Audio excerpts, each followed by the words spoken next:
Magandang araw na muli sa inyo mga kapolitika at welcome back dito sa ating YouTube channel. In this video ay ating pag-uusapan itong pagkapanalo pa rin ng Creamline Coast Smasher mga kapolitika at continuation doon sa ating mga napag-usapan recently itong pagkapanalo, pagkawagi ng Creamline versus dito sa Akari Chargers. At the same time itong mga individual awards na natanggap ng bawat players. So ating pag-uusapan ano ba itong mga issue at mga kontrobersiya na ngayon pinag-uusapan online. At akala natin is natapos na yung mga pambabatikos dito sa PVL, but ngayon is merong bagong issue na umusbong mga kapolitika at ito yung ating pag-uusapan. Ating himay-himayin yung mga mainit na pinag-uusapan online. Bago ang lahat ay huwag kalimutang mag-like at mag-subscribe muna kayo para updated kayo dito sa ating mga latest volleyball issue.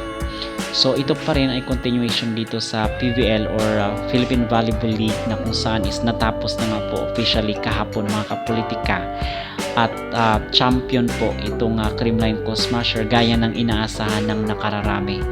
Okay, so dito is nakikita natin yung dedication at yung behavior talaga, yung attitude na pinakita ng Creamline Coast Smasher, bakit sila ang hinirang na champion at angat sa lahat ng team. Okay, so dito mga kapolitika is napag-usapan natin ano ba yung mga strategies at yung reason ng pagbagsak ng Akari Chargers at yung mga highlights ng Creamline Coast Smasher na kung saan yung teamwork talaga ang nagpanalo dito sa team at yung talagang ipinaglaban nila yung kanilang volleyball royalty dito sa ating bansa. Now on the other hand naman, nagbasa-basa tayo ng mga comment kasi doon sa sa mga naunang videos mga kapolitika is nagkaroon ng awarding, di ba, sa mga individual players. At nagulat rin ako personally, akala ko ako lang yung nagulat bakit most of the players na nasali doon sa mga individual players ay talagang hindi makilala, or bakit nasali yung hindi doon sa top 3. Actually meron pa ngang bottom teams na kung saan is isa sa mga players nila doon is nakasali dito sa mga individual awards. So nakapagtataka at nakakadismaya. Actually maraming ang mga supporters ng Creamline Coast Smasher na nagulat. Okay, kasi akala ko ako lang yung nagulat dito na merong mga individual players na kung saan is napasali doon sa supposed to be na Hakot Award ng Creamline Coast Smasher dito sa kanilang mga players. Unlike before na na talagang kung sino yung champion ay mostly majority ng mga players na masasali dito sa individual award ay doon sa champion kukunin yon.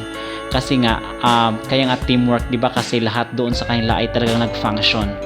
Okay, at bakit masasali yung mga nasa baba, where in fact yung kaya nga sila natalo kasi walang coordination dito sa kanilang mga players. So dapat yung kukunin talaga ng mga individual awardee is doon sa top 1, 2 at 3 kasi kumbaga yun ay nila parang testamento nila bakit andun sila sa top ng mga teams. So nakakapagtataka at actually ako ay na-shock rin talaga ako dito sa sa naging resulta ng mga awardees dito sa individual players. Okay, kasi meron nga mga players dito na hindi ko masyadong kilala mga kapolitika. Halimbawa na lang ito Irowa, although lagi ko narinig itong kanyang pangalan, but ang kasi kino-contest kasi nila na dapat itong libero daw itong si Irowa, instead na si Irowa ay dapat daw ibibigay kay Kath Arado kasi nga di ba top 4 yung team niya. Kung ikukumpara mo doon sa bottom team na wala namang napatunay at walang ipanalo na game. So nakapagtataka at nakagulat lang, and marami nga nagsasabi mga kapolitika na itong pagkapanalo doon ng Creamline Coast Smasher ay parang pakonsuelo na lang dito sa PVL dahil nga doon sa iskandalo na nangyari dito sa sa Akari Chargers and itong PLDT high speed hitters. So hindi naman tayo against dito sa mga nanalo dito sa mga special awardees, sa mga individual players. But ang ating pinopoint out dito or pinupunto natin is parang nasasayang naman yung effort ng mga teams na kung saan andun sa top at talagang nagsakripisyo sila, talagang dedication at yung pawis nila para manatili sila on top. So parang ngayon is nagki-question tayo bakit hindi nabigyan ng reward yung kanilang mga sakripisyo at pagod dito sa pagiging top team. Kasi usually diba, even nga sa mga international event or sa mga international na palaro, pag sinasabi mong pag sinasabi mong mga individual awards, usually is doon yan kinukuha sa top 1, 2 at 3. But dito is nakapagtataka bakit yung pati yung nasa bottom team is merong award. Okay, kasi ang sinasabi nila doon is iba na daw yung naging criteria ngayon, iba na daw yung judging, yung way of judging dito sa mga individual players, hindi lang daw yung role, okay, ng halimbawa libero ka, kaya nga 'di ba sinasabi mong libero ka kasi yun lang trabaho mo, kumbaga. Okay, nagagampanan mo yung function mo. So yun dapat, kasi pag sinabing best libero, hindi naman pwedeng maging spiker ka. So ganun po yun, dapat doon mo talaga ibibigay sa mas deserve. So kaya nga nanalo itong Creamline Cold Smasher, itong dito sa top 1, 2 at 3 na teams, kasi nga all around sila at yung coordination ng bawat players, kumbaga. Okay, nakikita natin doon mga kapolitika, base doon sa mga comment ng mga netizen online, ay nababasa natin na kung saan itong mga individual players na nanalo ng award ay medyo luto rin daw. Okay, so para sa akin naman, sa ano yung ating mabibigay na opinion dito, ating sariling reaction dito sa mga nagsasabi na medyo luto daw itong mga individual awardees. So sa tingin ko naman is fair lang din, okay naman na bibigyan ng award yung mga nasa baba. But on the other hand, dapat titingnan at titimbangin rin ng PVL or itong commissioner nga, na kung saan sila yung talagang nagde-decide dito sino ba yung mga mananalo, mga individual players. Kasi before pa nito is meron ng mga listahan ng mga players na supposed to be is bibigyan ng award. Okay, so base kasi doon sa mga statistics yung binibase mga kapolitika. Okay, so hindi ko alam ano ang naging criteria or naging batayan ng pag-judge dito sa mga individual players, bakit sila yung napili.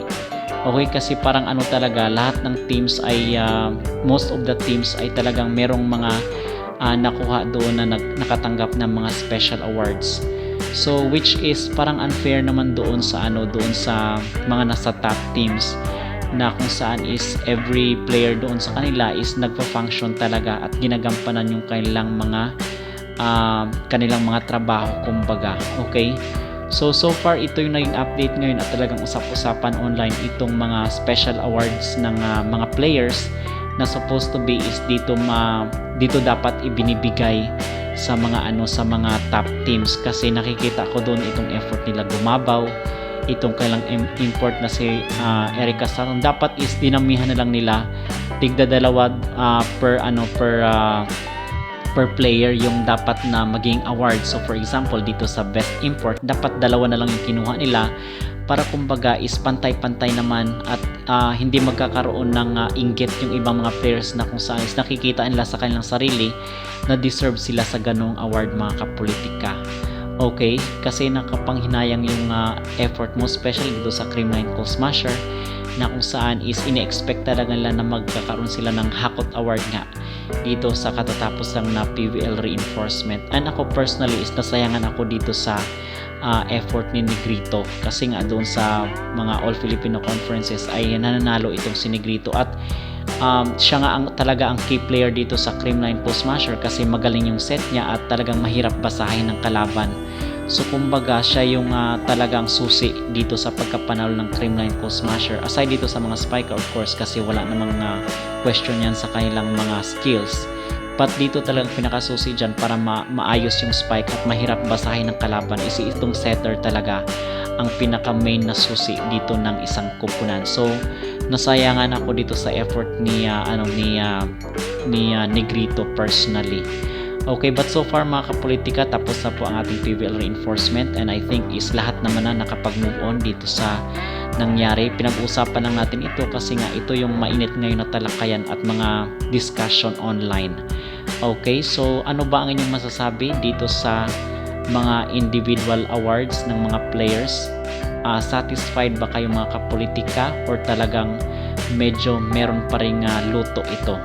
Okay, mag-comment down below at huwag kalimutang mag-like at mag-subscribe na rin kayo para updated kayo dito sa ating mga latest volleyball issue.